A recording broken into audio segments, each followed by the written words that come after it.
Hola, hola, muy buenas tardes. Bienvenidos a su programa Rompiendo el Silencio sin Barreras. Soy Yesenia Olivos y estaré en la conducción de este podcast con el tema de hoy, violencia intrafamiliar. Gracias infinitas a todos los especialistas que se siguen sumando a este gran proyecto. Recordemos que los tópicos son extraídos del libro del cual soy autora, que se llama Inocencia efímera en silencio. Es una novela literaria que nos va a hablar o nos va a narrar la vida de Jenny, esta pequeñita que es sobreviviente de acoso y abuso por miembros de su círculo cercano. También nos va a narrar las diversas heridas de la infancia, todas las atrocidades que ella sufre, el abandono por parte de su papá, carencias económicas, etcétera. Es un libro que te va a contar explícitamente todo lo que ella vive. Así es que, por favor, no olvides comprarlo. Lo puedes encontrar en la librería Morelos, en la librería El Timón, en Toluca o en Amazon. Por favor, tampoco olvides que el tema o los temas, el programa, tiene como objetivo prevenir e informar temas de interés social. Acompáñame a darle la bienvenida a una mujer excepcional que agradezco infinitamente el que esté ahora aquí con nosotros. Nos va a instruir con grandes temas que realmente ella domina. ¿Cómo está, licenciada Guadalupe Soledad? ¿Cómo le gusta que le digan? Me es indiferente. ¿Sí? Sí, tanto Guadalupe, Soledad, Sol, Lupita. Ok, perfecto. Me encanta decirle Soledad. Muy bien. ¿Sí? Sí, claro. Muchas gracias. Claro. Voy a leer su semblanza para que sepan un poquito de lo mucho que ha hecho y regreso con usted. Por favor. Muchas gracias. Gracias. Guadalupe Soledad Ortiz Escalante es licenciada en Derecho, egresada de la Universidad Autónoma del Estado de México. Actualmente es litigante en materias laboral, familiar y administrativo y civil. Laboró en la Procuraduría de Justicia del Estado de México, actualmente Fiscalía de Justicia del Estado de México. También en la Dirección del Registro Civil, en la Secretaría de Ecología, además en la Secretaría del Ayuntamiento en Texcaltitlán, México, pero también en Dirección General de Prevención y Readaptación Social del Estado de México. Fungió como secretaria general en la Escuela de Menores como abogada dictaminadora. Asimismo, en la Secretaría General del Centro Penitenciario de Almoloya de Juárez. Y para finalizar, como jefa del Departamento de Control Jurídico de Internos. La verdad es un honor tenerla aquí y agradezco infinitamente que haya aceptado la invitación porque veo que tiene mucho por contarnos. Al contrario, muchas gracias por la invitación. Para mí es el honor el estar aquí contigo, perdón, que te tuteé. No, está bien, no, perfecto. Dígame, Jess. Es un honor para mí estar aquí después de haber tenido el privilegio de leer la novela que tú escribiste. Ay, muchas gracias. Por favor, cuéntenos, antes de que nos vayamos a cómo fue que la empezó a leer y todo lo que le causó, por favor, ¿nos puede contar por qué estudió Derecho? ¿Qué fue lo que la motivó? Yo creo que hubo dos situaciones. La primera, que estaba dentro del ámbito jurídico, ya que mi tío tenía una relación muy estrecha con unos abogados, ya fallecieron, y me gustaba el ambiente, andaba con mi tío, que también ya falleció, andaba con mi tío en diferentes situaciones legales, entonces yo creo que eso fue lo que me llevó en primer lugar. Y bueno, hablando del tema que vamos a hablar hoy, pues a mí todavía me tocó lo que fue el corregir a los hijos mediante la violencia. Ok. Entonces yo creo que eso fue lo que me motivó a estudiar Derecho. Estudiar Derecho. Desafortunadamente, así como nos educaron nuestros papás, creemos que fue lo correcto y replicamos pues ese mismo método que no es de los mejores, ¿verdad? Claro, así es. Oh, wow. Creo que este programa va a estar muy interesante. ¿Hay alguna otra cosa que quiera agregar acerca de su experiencia en todo lo que ha estado haciendo? Para mí, dentro de los trabajos que estuve realizando para Gobierno del Estado de México, lo más impactante, pero así que me impactó demasiado, no fue tanto el estar en el sistema penitenciario de adultos, sino el estar en el sistema penitenciario de menores, que fue en la escuela de menores. En esa época, mi hijo era un niño y había un pequeñito allí en la escuela de menores que no tenía familia. Estaba en un centro de contención del DIF municipal del Valle de México, y porque su personalidad hacía que fuera rebelde, no lo atendieron, tomó una coladera y la aventó contra los vidrios del centro donde estaba. Entonces, la directora, en lugar de encaminarlo adecuadamente, se le hizo más fácil remitirlo a la escuela de menores. Era un chiquito de 10 años que no había cometido ningún delito.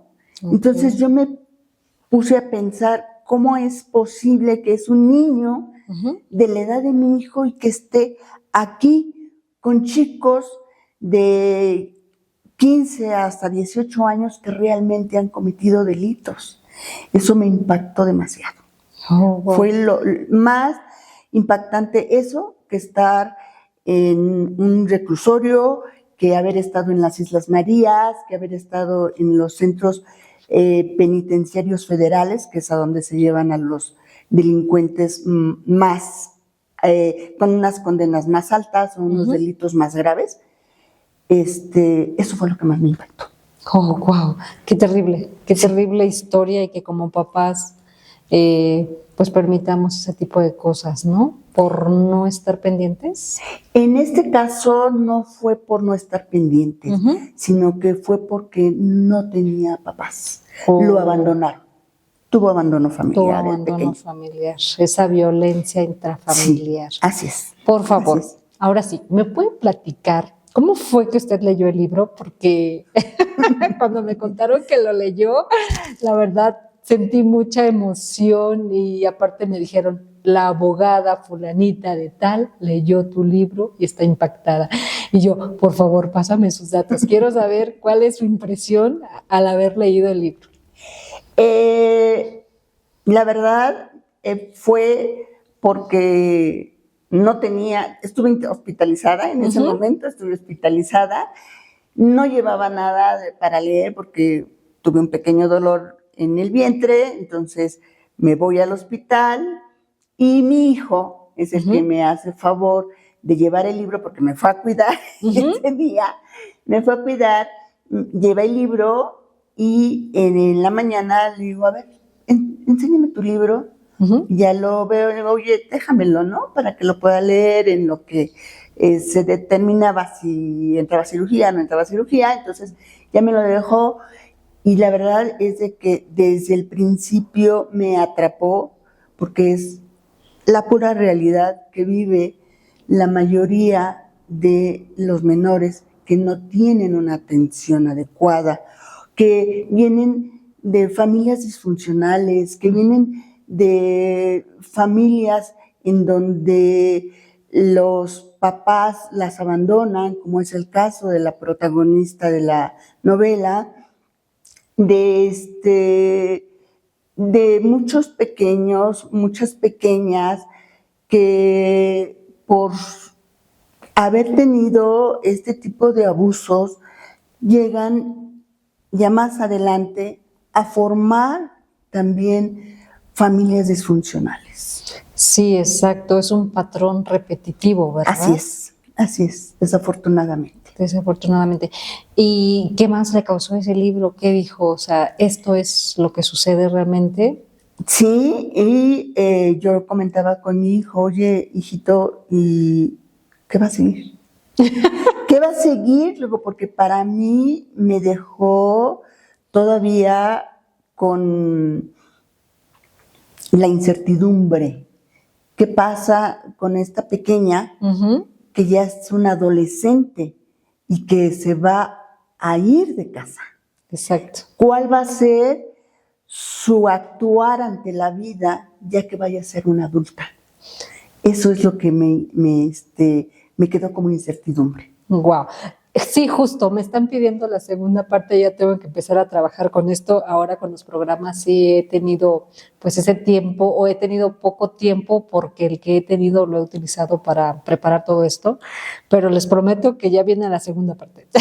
Ok, muy bien. Muchas Estaré al pendiente para poder continuar con la saga. Sí, va a ser la saga. Muchas gracias. Por favor, ahora sí nos puede platicar desde su punto de vista y con todo lo que usted ha trabajado, ¿qué es la violencia intrafamiliar? La violencia intrafamiliar es la acción, ya sea física o psicológica, que ejerce una persona que es el agresor Uh-huh. hacia la víctima para evitar su reacción sobre el daño que le está causando o imponerle una, vamos a decirlo así, imponerle que haga o deje de hacer algo que la va a lastimar a esta persona, a la víctima.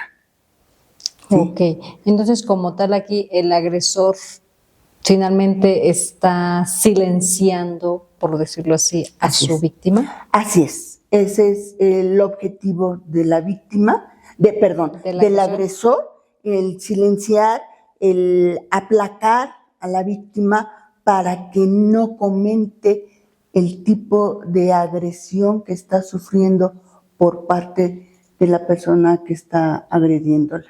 Ok, ¿cuántos tipos de violencia podemos tener?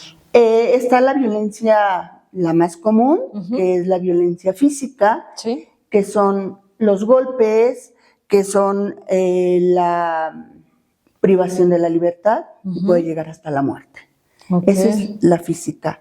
La violencia psicológica, que son las amenazas, los gritos, los insultos, que merman de cierta forma la capacidad de la persona y que le afecta más adelante en su vida,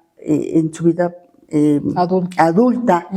Tenemos la violencia económica, que es el restringir o quitar los recursos económicos a una persona. En esta época se da muchísimo ya más la violencia económica hacia los adultos mayores. No nada más hacia los menores, sino también hacia los adultos mayores.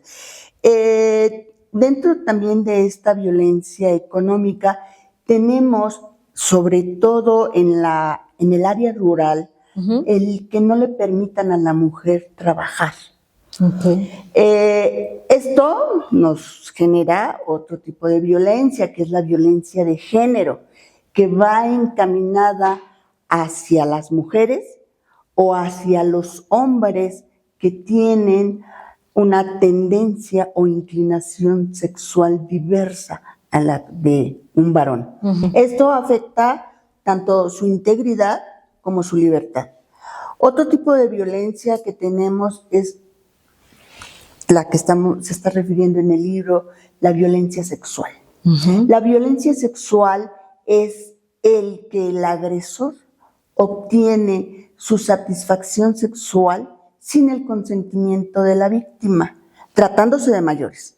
Porque tratándose de menores, en muchas ocasiones, como vienen de familias en donde no tienen atención de los padres, los manipulan.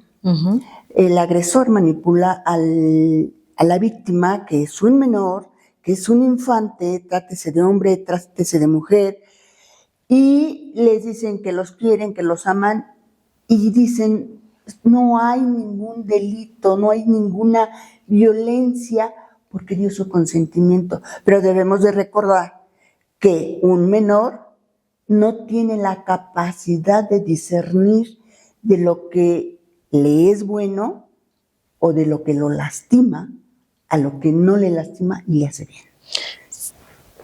Ok, entonces hay una parte, un apartado que leí que dice la UNICEF que si hay una diferencia de 5 años entre la víctima y el victimario. Por ejemplo, si ambos son menores de edad, se considera un abuso, suponiendo que tiene 5 años el más pequeño y el otro ya tiene 11 o 10.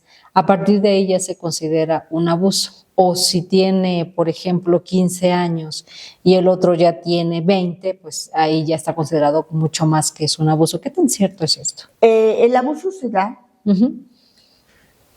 tenga la edad que tenga, si no hay consentimiento de la víctima para el agresor, para tener la relación sexual. Y de los menores es abuso hasta que tengan 18 años. ¿Sí? Después de los 18 años ya puede ser una violación sin el consentimiento. Pero aunque no hayan cumplido los 18 años y se dé el consentimiento, existe la violación. Ok. Aquí, ¿qué puede originar estos abusos, esta violencia? ¿Qué factores podrían ser? La agresividad, la violencia que tiene el agresor, que se exacerba con el uso del alcohol y el uso de drogas. Así también viene acompañado porque pudo ser un niño abusado, pudo haber venido de una familia disfuncional, de matrimonios que se disolvieron, de los padres ausentes, como es el caso de Jenny en la novela, pero sobre todo la falta de comunicación que no se tiene dentro de las familias y sobre todo en el medio rural. Okay. No hay mucha comunicación. Esta parte que usted comenta es muy interesante. Dice que no hay esa comunicación con los papás, que es un niño violentado. ¿Qué tantas probabilidades hay, de acuerdo a lo que nos comentó al inicio, de que esta persona en su vida adulta ahora sea el victimario, o sea, ya no sea la víctima? Ya no sea la víctima, que sea el agresor. Ajá, o el agresor. Hay muchas probabilidades. Hay muchas probabilidades. O sea, entonces como tal, nosotros como papás, como tal, la educación viene desde casa. Nosotros somos los únicos que podemos lograr que se erradique esta violencia. Sí. No nada más los papás somos los más responsables. ¿Cómo lo vamos a lograr? Pues dando la atención psicológica. Necesitamos ayuda. ¿Y cómo la vamos a obtener? Pues con un acompañamiento psicológico o en un momento determinado por parte del área de criminología para ver cuál es el patrón que se está repitiendo con los adultos. Como tal, nosotros como papás, ¿cómo podemos darnos cuenta que nuestro hijo está siendo agresivo? ¿O cómo podemos darnos cuenta que nuestro hijo está siendo agredido? Nos podemos dar cuenta por sus cambios de personalidad. Aquí hay dos situaciones, ¿no? Una, dependiendo de la personalidad del niño o de la persona, de la víctima, sea un menor o sea un adulto, puede ser más huraño, puede ser agresivo o empezar a refugiarse en el alcohol, en los vicios, en la drogadicción, en el tabaco, o por el contrario, que su autoestima esté baja, tenga miedo, sea introvertido, que cause cierta depresión, caiga, más bien dicho, en estados de depresión y que incluso pueda llegar hasta lo que son intentos suicidas, que es lo más grave. Que es lo más terrible que puede suceder. Así es. Estas partes, ¿usted encontró algo similar en el libro que hayan sido como esos focos de alarma o esas, pues sí, esas luces intermitentes que te digan aquí algo está sucediendo? Sí, el que la pequeña trate de evadir el hacer ciertas situaciones que le mandaba a su mamá a hacer. ¿Pero por qué? Porque no tuvo la confianza de abrirse con su mamá y decir todas las agresiones que había estado recibiendo por parte de los diferentes integrantes de su familia que su mamá, en los que su mamá sí estaba confiando.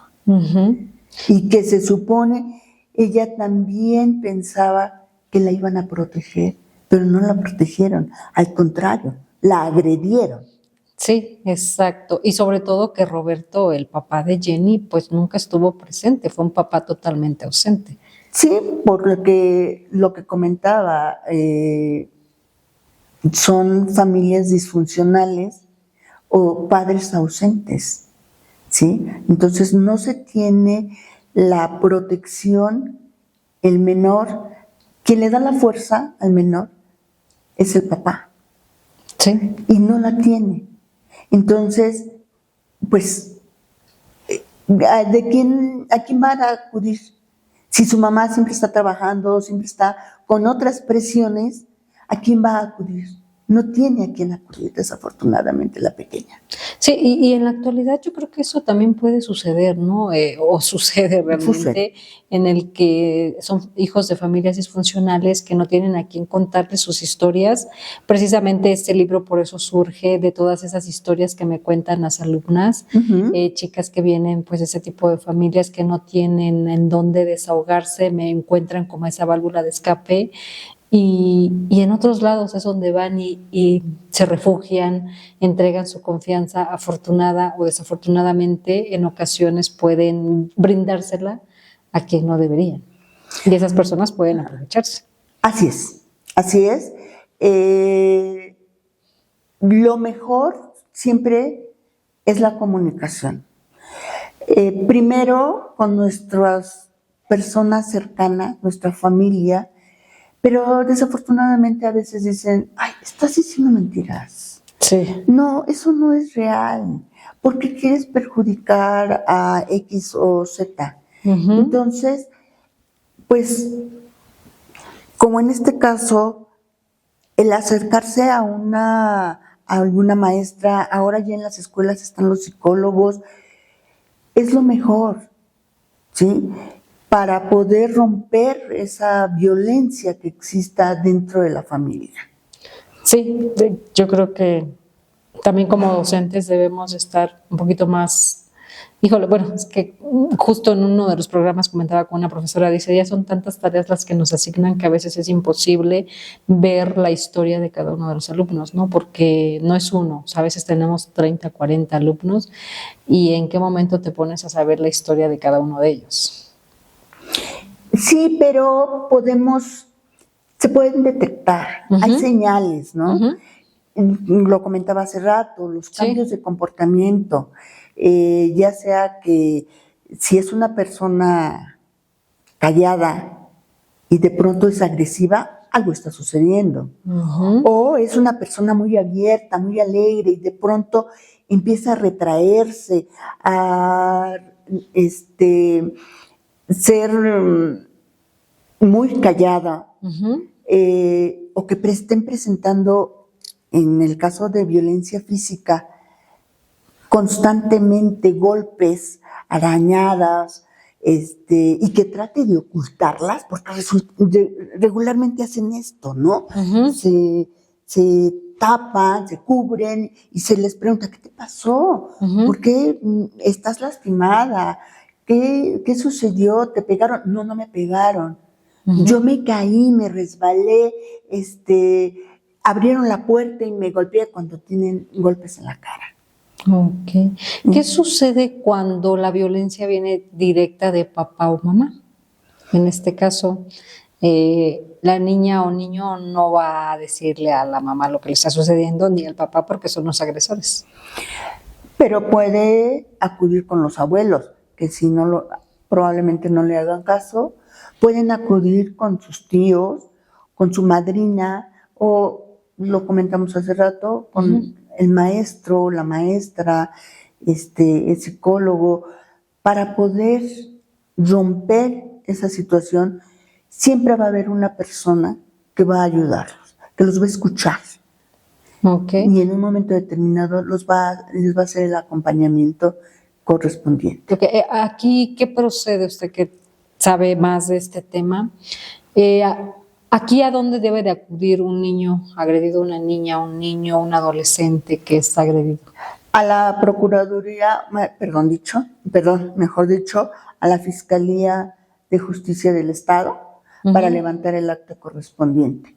Y si es necesario poner tierra de por medio para protección del menor, acudir al DIF estatal para que se les resguarde. Ok, sí, ya no sigan con este tipo de agresiones. Sí.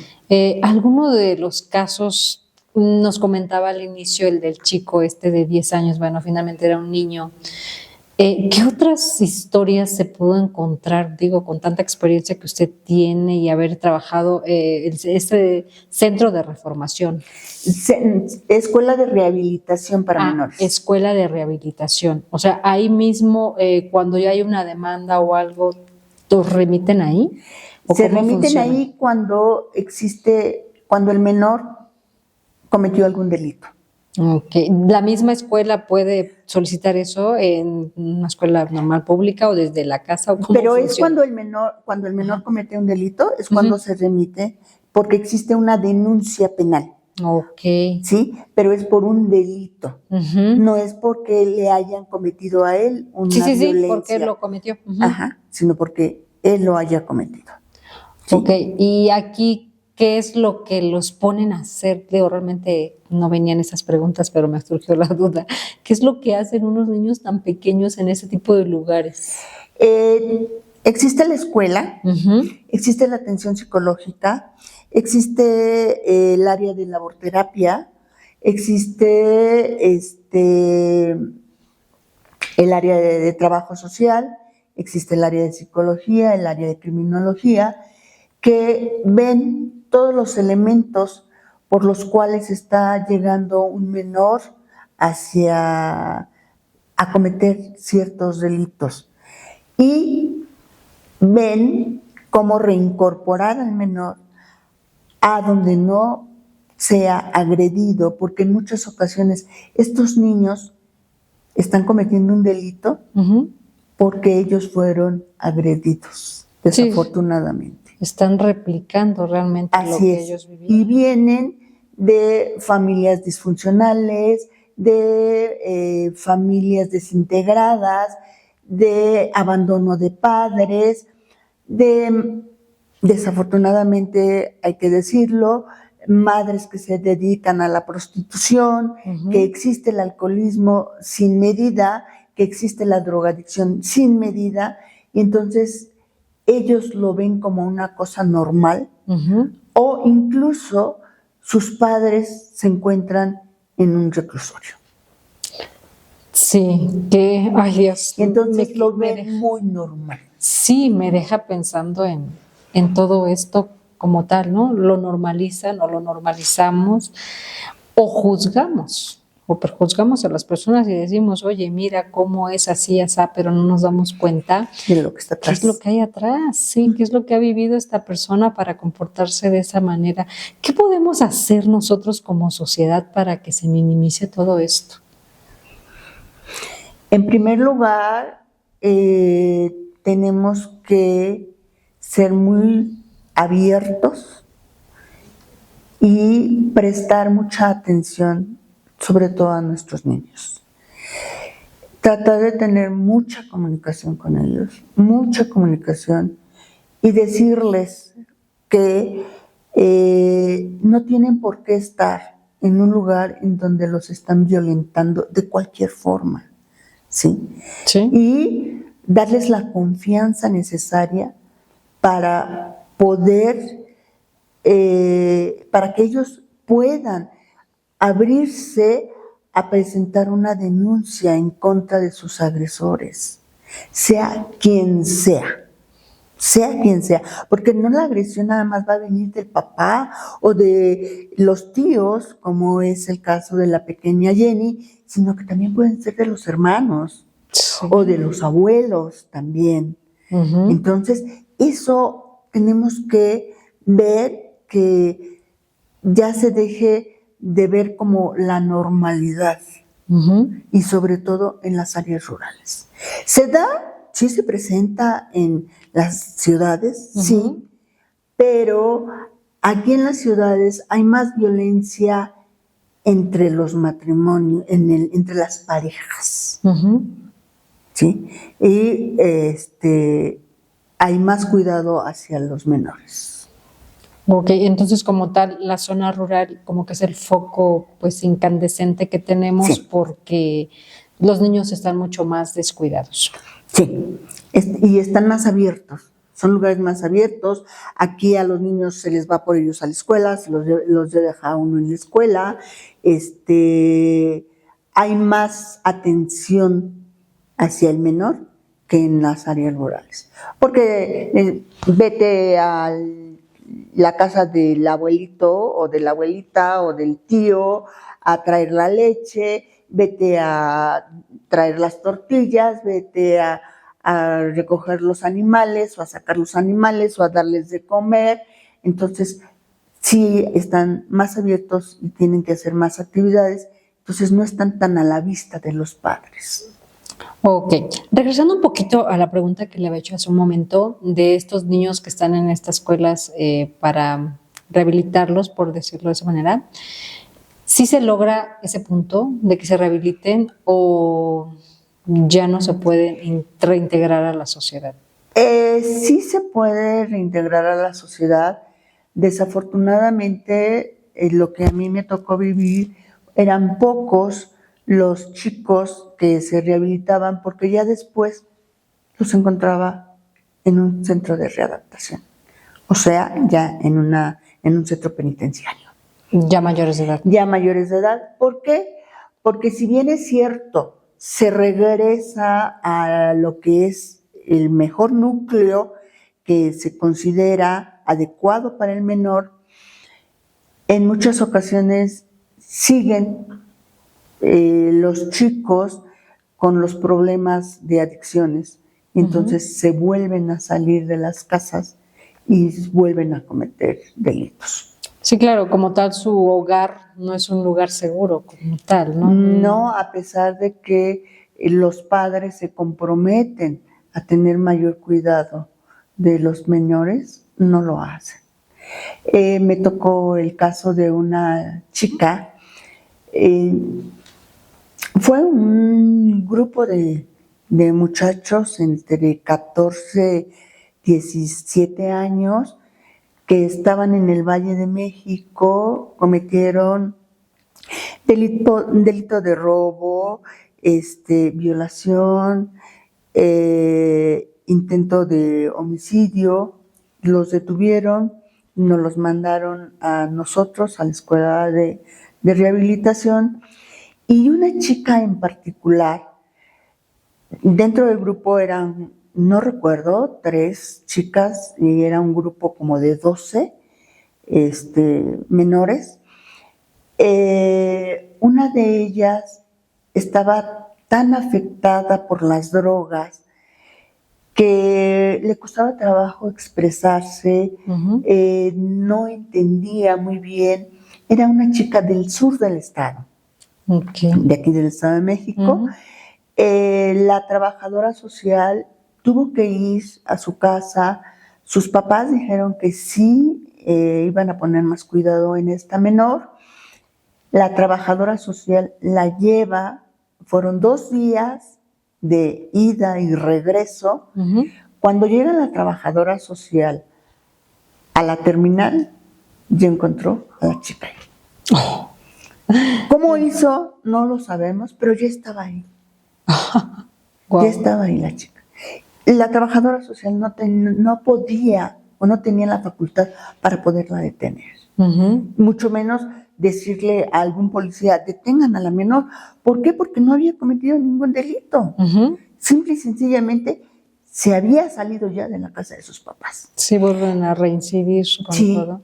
Y también fue muy satisfactorio para mi persona el que a un menor que su mamá lo abandonó, que a su papá biológico no le permitió estar con él, convivir con él, llega por un delito a la escuela de menores, se estuvo viendo a dónde se podía reincorporar, la mamá no lo aceptó, los abuelos no lo aceptaron al menor, llegó el papá y con todo el amor del mundo dijo, yo me hago responsable. Y cuando estuvo yendo a terapias a la escuela de menores, y aparte de asistir a terapia el señor, también fue la convivencia. Cuando se le entregó, el señor lloró. O sea... Sí hubo conexión con su hijo. Sí. Definitivamente. Sí. Qué bonito que haya hecho eso y supongo, todavía no termina la historia, no quiero adelantar, usted me va a corregir, pero supongo que ese niño salió del agujero en el que estaba porque alguien se preocupó por él sinceramente. Sí, y alguien que no había convivido con él. Sí. Pero la sangre lo llamó.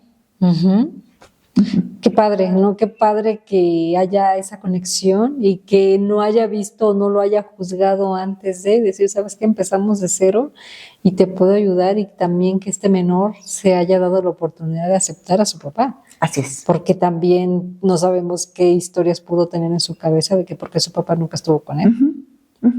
Sí. Wow. ¿Cuántas historias debe tener usted por contarnos? Ojalá que cada una de estas toque el corazón de alguna familia que nos esté viendo. Por favor, ¿nos podría comentar usted durante esta carrera que tiene, en todas estas áreas que ha estado laborando, se ha encontrado directamente con alguna agresión a su persona, en algún tipo de violencia como mujer por ejercer esta carrera? Desde la escuela yo tuve una agresión muy fuerte. Tuve un maestro misógino que éramos un grupo de 11 alumnos en ese semestre, y yo era la única mujer. Éramos 10 hombres, yo era la única mujer, era la jefe de grupo. Tuvimos cierta fricción al momento de que iba a ser la fecha del examen final. Me pidieron los compañeros, porque era una materia difícil, me pidieron los compañeros que hablara con el profesor a efecto de que nos pospusiera el examen.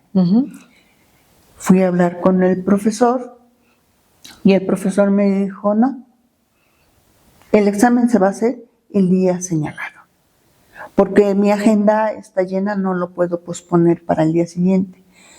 Le dije, maestro, con el debido respeto, no es para el día siguiente, sino iba a ser el viernes, no es para el día sábado, es para el día lunes que queremos que nos posponga para poder tener un poquito más de tiempo para estudiar. La contestación fue no, definitivo. Preséntese el que se quiera presentar, y el que no, ya está en el examen extraordinario. Muchas gracias, profesor. Ya me retiré, les informé a los compañeros. Solamente se presentan 3 compañeros a examen, de los cuales solamente uno iba a presentar el examen. En esa época eran exámenes orales. Y los otros 2 compañeros, ahora sí que iban de música y acompañamiento. El compañero que se presenta al examen lo reprueba y dice el maestro, bueno, les doy la oportunidad de presentarse el día lunes al examen, avísenle a sus compañeros. Pero a la escuincla no le avisen porque ella ya está en el examen extraordinario. En automático. O sea, yo, automáticamente, vámonos. Eso es una agresión. Sí. En el examen extraordinario me súper preparé, fue con un sinodal al que todo mundo le tenía miedo en la facultad porque era muy exigente. Me presento, hago mi examen, el sinodal dice, cuando le pregunta mi calificación, tiene 7. Yo me sentí en la gloria, dije, esto es como si fuera una mención honorífica el sacarme un 7 con el maestro. Sí. Pero el titular de la materia desafortunadamente dijo, pero como yo soy el titular, usted está reprobada. Tuve la valentía, y eso es importante, tener la valentía de hablar. Sí. Me salí en ese momento del salón, me fui a ver al director de la facultad y el director me dijo, ¿estudiaste? Sí. Digo, sí, el licenciado, le dije el nombre del abogado, me dio 7. Maestro, ¿usted considera que no estoy preparada? Sí, sí estás preparada. Me dio mi acta, me fui con otro profesor, me examinó y ya no tuve el 7, tuve un 9. Ya el 9. O sea, posteriormente me vuelve a tocar como maestro de otra materia, ya no tan difícil. Y sí, directamente me dijo, compañera, ya no va a haber cambio de maestro para examen cuando se va en extraordinario. Si usted se va a examen extraordinario y no lo pasa, está reprobada. ¿Comprendió, compañera? Enfrente de todo el grupo, cuando ya éramos como 100 alumnos. Sí, maestro, lo entendí. Cada cierto tiempo, examen sorpresa. Yo siempre estuve estudiando más y más y más y más. Sí. La exigencia era demasiada para usted. Y bueno, eran exámenes escritos. Y presentaba mi examen. Primer examen, 10. Segundo examen, 9. Tercer examen, 10. Examen final, nos entregan nuestros exámenes. Empecé a poner mi nombre. No había terminado de poner mi nombre cuando llega y me quita el examen. Le digo, profesor, ¿por qué me quita el examen? No he hecho nada malo, estoy poniendo mi nombre apenas. Es que ya está exenta, puede retirarse. Completamente diferente a lo que había pasado anteriormente. Por la valentía de que habló y no se quedó callada. Así es. Ese es el mensaje de este programa precisamente, romper el silencio. Sí. Y que hay muchas cosas que están sucediendo y no están bien. No. Y que tenemos que hablar. Sí. Y tenemos que evitar que esto siga sucediendo. Sí, así es. Pues muchas felicidades porque gracias a eso la tenemos aquí, por ser esa mujer perseverante y que no se deja. Y wow, ya imagino cómo debe de litigar. Ahorita realmente en lo que más me aboco, que es en la materia laboral, tanto a los patrones o a los trabajadores, dependiendo del que me contrate, les digo que debemos de conciliar. Eso es lo mejor. ¿Por qué? Porque no hay tanto desgaste, ni físico, emocional, ni económico para ninguna de las partes. Lo mejor es conciliar. Y no nada más en el aspecto laboral, en el aspecto familiar, cuando me ven para una pensión alimenticia o también para divorcios, les digo, lo mejor es llegar a un convenio. Es un acuerdo. Y evitar problemas. Porque cuando se trata de una pensión alimenticia o de un divorcio, desafortunadamente, los hijos son los rehenes de los padres. ¿Por qué? Porque si están con la mamá en muchas ocasiones les habla mal del papá. Ujú. O si están con el papá, también hablan muy mal de la mamá. Sí, Y los hijos no saben para dónde irse. entre la espada y la pared. Exactamente. Así es. Qué terrible. Pues sol, porque me encantó más sol. Soledad siento que es como estar sola, triste. Y sol ilumina. Muchas gracias. Gracias en verdad por estar aquí, por regalarnos su tiempo. ¿Algún mensaje que quiera dar? El mensaje que yo les puedo dar a las personas que están sufriendo algún tipo de violencia es que deben de hablar. Deben de hablar a cualquier persona con la que le tengan confianza. Siempre va a haber una persona que te acompañe, que te ayude, que esté contigo y te guíe en el proceso que tengas que llevar. Ese es mi mensaje. Qué linda, muchas gracias. Ojalá que les siga gustando estos programas. Y también le quiero felicitar por lo que me acaba de platicar fuera de cámara, que está en sus maratones. ¡Wow! De admiración. Medios maratones. Bueno, 20 kilómetros, ¡wow! Yo no hago ni uno. 21 kilómetros. Hago el Sí. ciclismo de montaña, me encanta, pero el correr todavía no conquisto ese deporte. Es muy bonito, es muy desestresante, porque vas tú sola. ¿Y contra quién estás compitiendo? Contra ti misma. Contra ti misma. Sí, justo igual el ciclismo, Sí. siento que es así. Pero yo creo que cada uno estamos diseñados para algún deporte, ¿no? Exactamente. Y a usted, wow, mi admiración total por todo lo que hace. Muchas Y se ve gracias. increíble, de verdad. Muchas gracias. Gracias nuevamente. Gracias a todos por haber estado con nosotros en el programa. No olviden la frase: hablemos para sanar y escuchemos para prevenir. Tampoco olviden comprar su libro Inocencia efímera en silencio. Lo van a encontrar en Amazon, en la librería Morelos, en la librería Timón, que se encuentra en Instituto Literario en Toluca. Muy recomendable. Muchas gracias. Nos vemos la próxima semana. Bendiciones. Soy Yesenia Olivos. Nos vemos. Bye.